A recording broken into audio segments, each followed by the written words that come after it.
Srbija je trenutno u fazi potpunog rastakanja i nestajanja. Srbija je nepostojeća i postoji ne.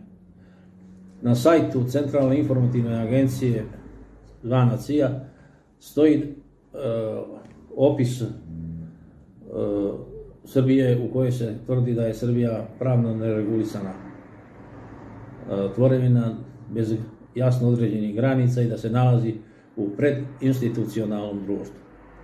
Dakle, takva država koja se nalazi u predinstitucionalnom društvu u kojoj su uništene sve institucije i mediji stavljeni u funkciju jednog čoveka koji je izvršio u pravom smislu državni udar i prigrabio sve nadležnosti koje mu po Ustavu ne pripadaju.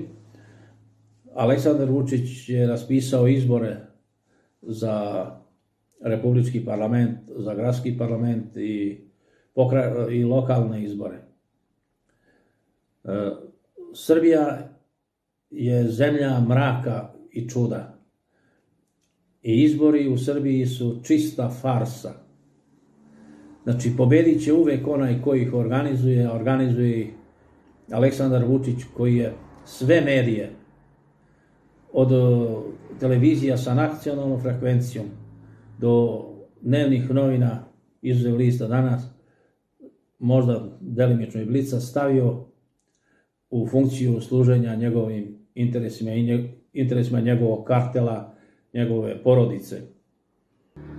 Sloboda se mora osvajati i ona se mora osvajati aktivnim otporom prema vlasti.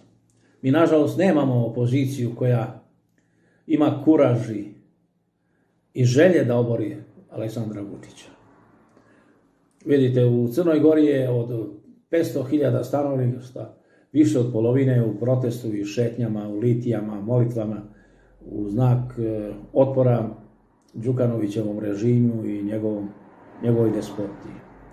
Mi smo na ulicama imali do 100.000, ali su